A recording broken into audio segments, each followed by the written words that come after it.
Dave Will, with the downturn in the economy, those who are left with jobs can sometimes find their new work environments to be less than pleasant. Well, Canmore humorist and author Michael Kerr has some help in his new offering. It's called the Humour Advantage, Why Some Businesses Are Laughing All the Way to the Bank. He's here to give us some advice on cheering up the workplace.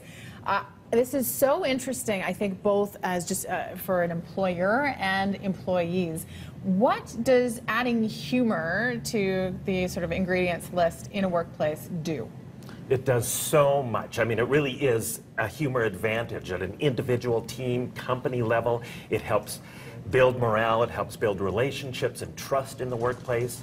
It helps spark creative thinking and innovation. It's a huge driver of creativity. Right. It lowers stress big time, and it helps brand companies as an attractive place to work. So a lot of companies are leveraging their humor resources to attract employees and customers and keep customers. Okay, so give us a concrete example of somebody who's doing this right.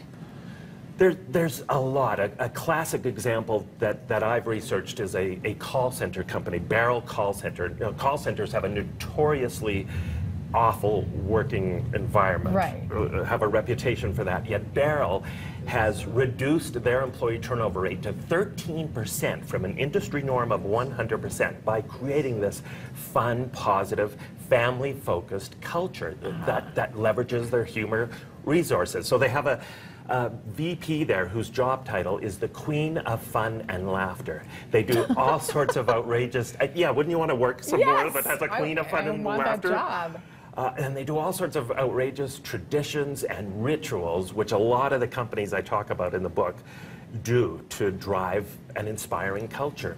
And ultimately, when your employees are happy, they're more productive and so on, and on it goes, right? Absolutely, and I'm amazed that some companies still don't get that simple fact that it's important to have happy employees, because then they in turn will create happy customers and they are more productive. Okay, so what about turning things around? I mean, I know you have some examples of places that kind of start with that mentality to begin with. Yeah. What about a place that, you know, has gone through some layoffs, people have low morale? What can you do to actually turn it around?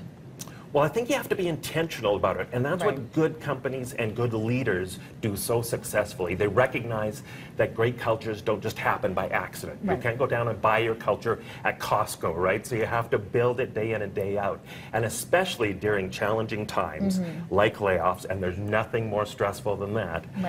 You need to double down on your culture. I think it's about communicating more often, and it is about building a workplace where people feel respected and valued first and foremost, because humor comes out of that naturally, I think. But then looking for opportunities to be intentional about creating a more fun work environment so people are more resilient and aren't getting bogged down due to that stress. Now, how do you combat, because I know I'm a fan of the sort of team building stuff, and you do have some examples in here of ways that you can work together to create that environment. But what do you do to combat the eye rolling? Because sometimes people, oh yeah, we're going to go do this kind of day. Oh yeah. Like, how do you combat that?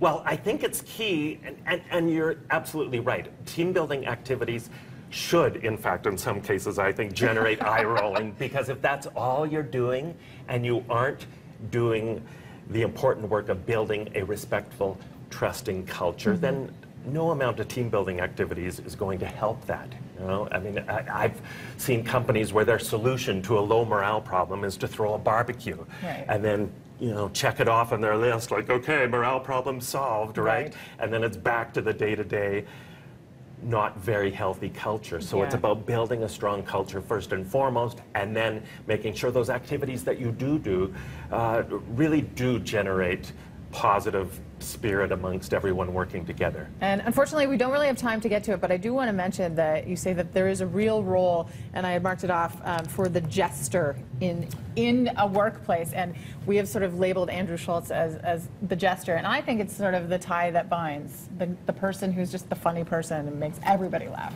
Yeah, absolutely, and that's part of the message in the book too. Obviously, we want to do business with businesses that have a sense of humor and with people who have a sense of humor.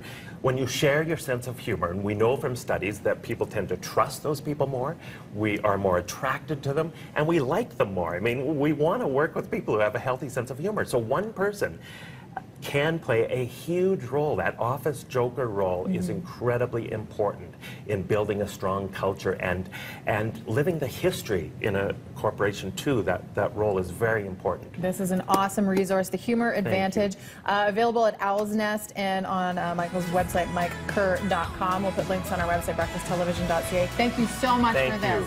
Thank you.